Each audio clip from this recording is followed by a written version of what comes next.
Okay, so let's look at the trigonometric identity. We can see up there cos A plus B is equal to that given right-hand side. So cos A cos B minus sin A sin B. And to start this off, we're going to draw the diagram that I've just circled there on the left-hand side. And what it is just in a coordinate geometry or Cartesian plane.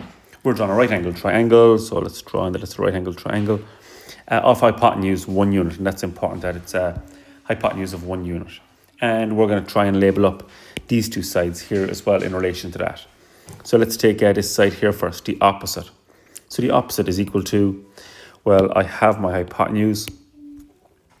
So O and H is going to be sine. So sine of A is equal to my opposite over my hypotenuse.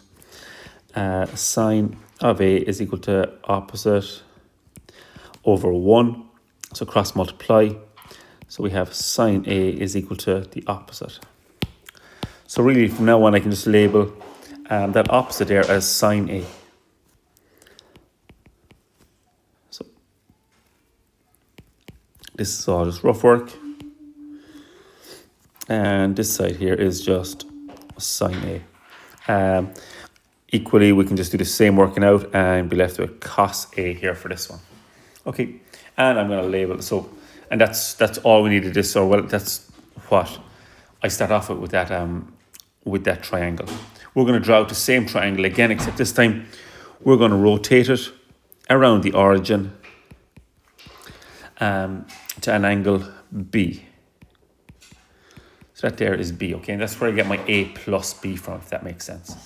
Okay, so I have A and now I have B. I'm going to fill in what I labeled or what I found the sides to be. This is cos A here, cos A, and this is my sine A here. That's 90 degrees, and I'm going to draw another 90-degree triangle here. It's hopefully going to help me. Okay, and now what I'm looking for is, so I'm looking for cos A plus B. So it's really like just this bit here. Let's use a different color pen, red pen here, because there's a lot of lines going on.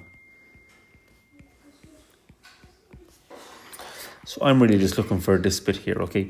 So we're going to label up some of these points here now. Let's call this guy here M. Let's call this one here N. Let's call the start point A, or O for origin if you want. And so I'm looking for AM really. Okay, so if thinking back to the last one we did, so when I had an angle A, this was cos A. So now if I have an angle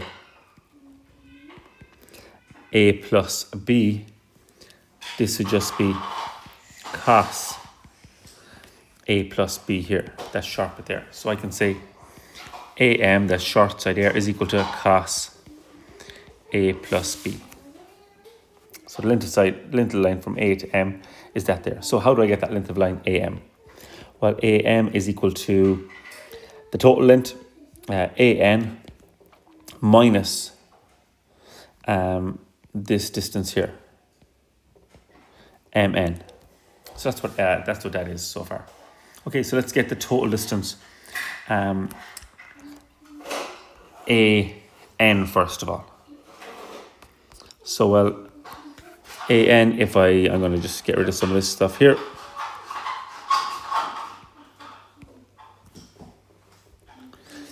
So AN first of all, this one here. Again, if that's B, just think about this, it's, so I have cos A here. So I have my hypotenuse, I'm going to use looking for my adjacent. So it'll be cos of B is equal to my adjacent, which is AN, over my hypotenuse, which is cos A. So it's going to be cos A cos B is equal to AN. Okay, MN.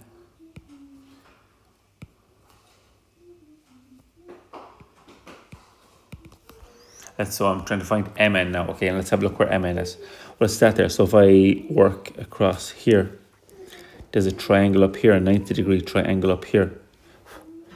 That's the same as MN there. So let's see what I have here.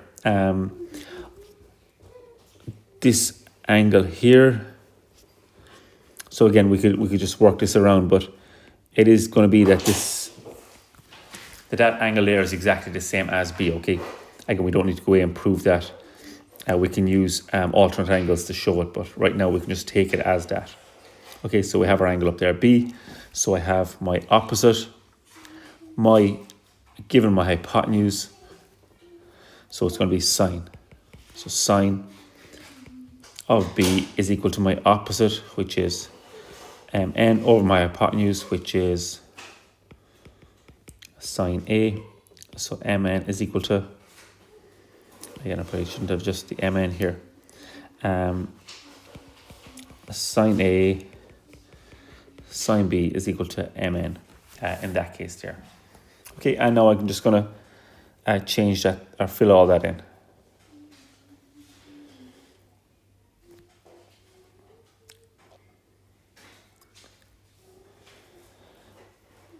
So we're going to say now cos A plus B here is equal to An minus Mn, and An is cos A, cos B,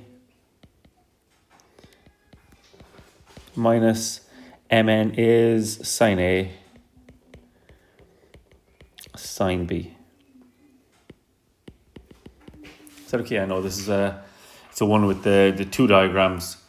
There's a bit of visualization in that, but I think it's the most logical way to go about that particular one. If you can do that, then your sine A plus B as well is very linked to that.